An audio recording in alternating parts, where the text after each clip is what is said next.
Hey, good morning, everybody. This is your buddy Chapadong once again.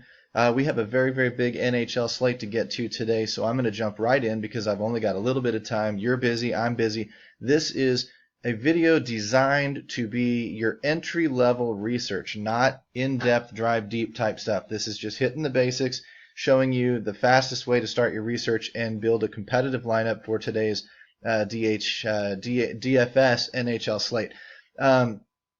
First thing I want to lead off with, you guys can find me on Twitter at Chapadong. We're growing. I'm part of the DFS Army. We'll get to that in a little bit. But we're getting the word out. We're spreading the love of, kind of helping guys from the ground up learn new sports, get involved, get competitive, and start building your own lineups. If you're sick and tired of, taking the handouts that the providers give you, and the inconsistency of the winning and whatnot, then jump in, learn how to build your own. Take a little bit of pride in your work and what you do. That's what we're here for, is to help you learn and grow. So once again, dfsarmy.com is what I represent as a site. I'm a content provider. I'm a coach. And as you can see, we're growing our social media outreach. So let's go ahead and close Twitter out and get out of the way. Just a little bit of track record. Didn't do good in PGA last night or last week, but we've done pretty well in the basketball, and we've done pretty well in some of the hockey and stuff. So if you wanted just a quick recap of what it is that I do and the consistency that we provide, these are my lineups. I don't hand lineups out. This is something that I've learned to build, and this is something that I'm learning to teach you guys how to do as well. So if you're interested, you might want to check us out. We're going to dig in here a little bit later to the NHL slate, possibly build a lineup if we have time. The first place I start is in Vegas lines. And when I'm looking for heavy favorites for goalies, this is one of the places that I go. I also get to see the line movement where maybe Pittsburgh started as a 220 favorite. It's now down to 200. I'll watch that line through the day and watch it evolve and watch it grow. It may give me some indication as to where the sharp money in Vegas is sticking their money and give me an idea of some kind of a game that switches, and I might need to jump on what those sharper minds are thinking. That's one of the ways that we use Vegas as a tool. We also spot the higher over-under games. We can watch that one kind of spread a little bit too, but it's not going to move like the line does. The lines always bounce around a little bit. Another place I'll dive into here, well, I'll first start with the starting lineups. We're going to try and stay on the top two lines. We're going to try and stay within the power play units. This is a free plug for Roto Grinders since DFS Army doesn't have its own stats yet. I'm going to really quickly run down some of these games with you and tell you how, not necessarily what to play or what a one-off type play like Brent Burns or somebody for San Jose is just a monster machine when it comes to fantasy. And the first line guys are pretty much always in play. You can take one from here, one from there. If you get a better tip or you have a better feeling for a game than I'm going to tell you, man, go for it. That's the whole point. I'm just here to kind of help point some things out. I'm not here to build your lineup for you. We, again, want to take pride in the individuality of what we do. I will tell you that San Jose is 1-8-1 in their last 10 meetings against Buffalo. That's a little surprising, being that San Jose has scored quite a few points over the last 4 weeks, and they tend to throw shots on goal. And if you follow Buffalo, you know that Buffalo allows shots to just rain in on goal. So it will be a high event type of game, but for some reason, they've won 9 out of the last 10 games against the San Jose Sharks when they've played, and Buffalo's at home. So you might temper your expectations a little bit. Maybe you want to go against me, you want to jump in, you believe the paper or the matchup. Either way is fine. Your call. Anaheim and New York, I'm not expecting a ton out of this game. It doesn't surprise me one way or the other. I will say that New York's a very, very powerful offense most times, but Anaheim is pretty good at defense most times, so that game kind of cancels itself out. Carolina and Washington. Washington looks better, I think, on paper. They look like the top-rated offense over the last month or so, going up against like the 5th softest defense in Carolina. But I will tell you that, again, it's a matchup thing. Washington, when you look into the matchup of their last 10 meetings against Carolina, yes, they're 7-3. They're a 192 favorite. That bodes very well for Brian Holtby as a goalie. But look at this total of a 5. What is Vegas seeing that we're not? Well, when you dive into that matchup a little bit, you're going to find that Washington hasn't scored a ton against Carolina. Their shots per game are a little below their average against the other teams around the league. So there's something in this matchup. Maybe if you look into advanced metrics and go into the Corsi numbers and all that, you'll find something. But looking into those matchups a little bit deeper, you're going to find that these teams tend to suppress their offenses a little bit, and you end up getting a little bit lower scoring games. Vegas is reflecting that, which again favors the goalie in Brian Holtby. So I'm not as high on Washington as it looks like on paper that you might be. You may take a one-off or two out of it because there's some solid value in some of these guys, if you wanted to take them. But again, you better hit him right. It's not a game that I'm going to be stacking for sure. Calgary and Pittsburgh. I do like Pittsburgh. They're 8-2 in their last 10 against the Flames. This one carries an over-under of a 6. You've got a minus 200 favorite. All signs point to Pittsburgh in this one. Pittsburgh does give up points on the other side, so maybe there's something for Calgary. But Pittsburgh is obviously an incredible offense. I worry a little bit about the missing of Evgeny Malkin a little, but to be honest with you, still a pretty damn high-powered offense. I guess Sheary's out as well. So you're going to probably see some value on some of these top scoring lines as these guys jump in and replace some of the injuries. We'll see if that actually affects things or not. Vegas is not thinking it will, and I tend to believe Vegas when it comes to stuff like this.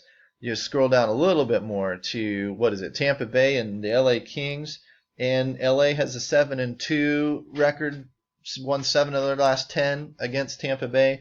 Right now, LA's kind of on the uptick a little bit. You might find something out of Jeff Carter's been amazing lately.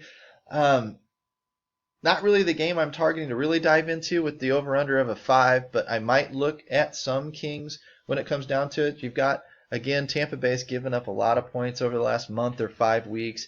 LA's come on a little bit. This might have a little bit of sneaky pop to it, but I don't really see a lot in the team-to-team matchups to really make me want to focus on them.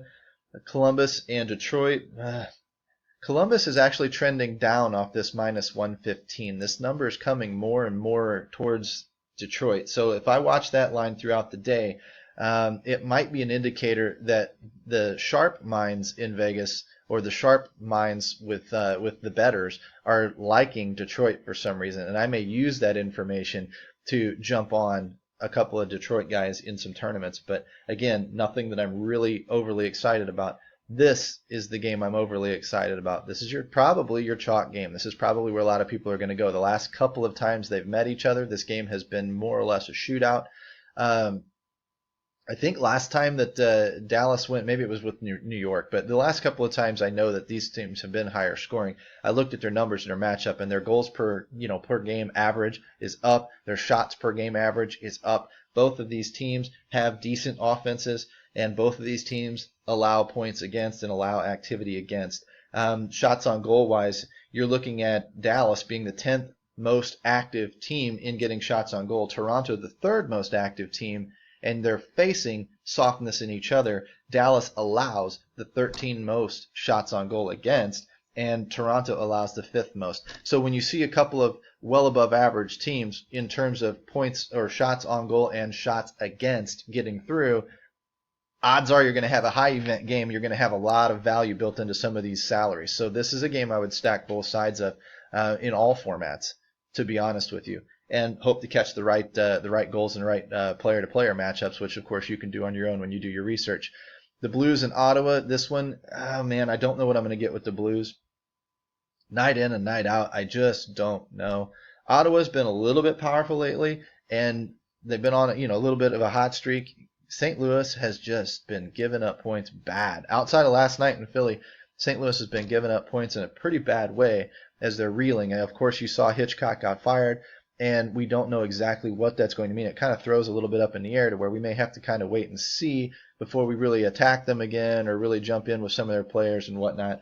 It's a tough one to predict. If I wanted to lean something, I wouldn't mind taking some Senators in this game. And again, there's a ton of value in here. So if you're looking to roster some of the bigger dogs and get into some of the bigger games, you might want to take a guy or two here and hope that St. Louis reverts to its most recent form of the last month and give up a ton of points. Scrolling down a little bit more, Vancouver and Nashville. Rene excites me, but again, you're dealing with a 5 and a big favorite, so that usually tips me off to the goalie.